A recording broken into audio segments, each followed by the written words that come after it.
প্রধানমন্ত্রী পদ থেকে শেখ হাসিনার পদত্যাগের পর থেকে হামলা সহিংসতার ঘটনা ঘটছে দেশের বিভিন্ন স্থানে। হামলার শিকার হিন্দু সহ সংখ্যালঘুরা। ভাঙচুর হয়েছে বাড়িঘর, মঠ মন্দির, আগুন দেওয়া হয়েছে বিভিন্ন স্থানে।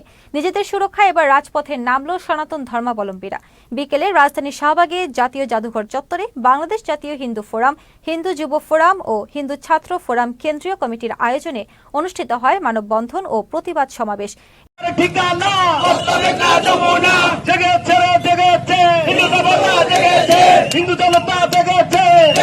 আজকের এই প্রতিবাদ সমাবেশ ও মিছিল আমরা আজকে এই প্রেস ক্লাবের সামনে প্রতিবাদে সারা বাংলাদেশের মতো আজকে লক্ষ্মীপুরে সকল সনাতন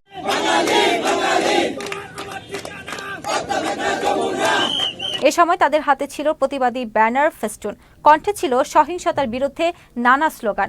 স্বাধীন বাংলাদেশ কি শুধুই অন্যদের জন্য, আমাদের জন্য স্বাধীনতা আসে নাই?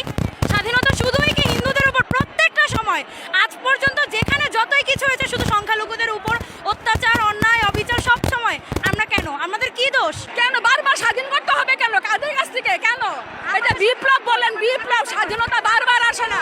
কিসের এগুলো স্বাধীনতা? স্বাধীনতা, স্বাধীনতার চেহারা এটা এরকম হয়? স্বাধীনতার চেহারা? বৈষম্য বিরোধী আন্দোলন করে ছাত্ররা আমরা কেন বৈষম্যের শিকার? এবার কেন আমরা বৈষম্যের শিকার হব? আমরা সংখ্যালঘুরা কেন অত্যাচারিত হব? আমাদের কেন মন্দির ভাঙবে? কেন আমাদের মেয়েদের তুলে নেওয়া হবে? মা বোনদের উপর অত্যাচার হবে? এগুলো তো ঠিক না। আমরা কি কোনোদিন স্বাধীনতা পাবো না? আমাদের কি স্বাধীনতা নেই? স্বাধীনতা কি আমরা করি নাই? স্বাধীনতার সময় আমাদের দাদারা যুদ্ধ করে নাই? কিংবা এই কোটা আন্দোলনের সময় আমার ভাই, আমার বোন কেউ নামে নাই? তাহলে কেন আজকে আমাদের মন্দিরে ভাঙচুর, ঘর বাড়ি পুড়বে? কেন আজকে আমার বোনকে, আমার মাকে শাখা পড়তে বাধা দিবে? কেন? সেটা তার ধর্মীয় পরিচয়। আমি হিন্দু, আমি গর্বিত, আমি গর্ববোধ করি যে আমি হিন্দু ঘরে জন্মগ্রহণ করেছি। হামলা, সহিংসতার ঘটনার বিচার সহ অবিলম্বে সংখ্যালঘুদের রক্ষায় 4 দফা দাবি বাস্তবায়নের দাবি জানান বিক্ষোভকারীরা। তথা হিন্দু, মুসলিম, বৌদ্ধ, খ্রিস্টান সকলের প্রতি অনুরোধ জানাবো, আপনারা সবাই আমাদের সনাতন ধর্মাবলম্বীদের পাশে দাঁড়ান। আপনারা সবাই আমাদেরকে সহযোগিতা করুন। আওয়ামী লীগ, বিএনপি, জামাত সকল ভাইদের প্রতি অনুরোধ জানাবো, সনাতনীর আপনারা কেউ শত্রু নয়। আপনারা সকলেই সনাতনীদের পাশে দাঁড়ান।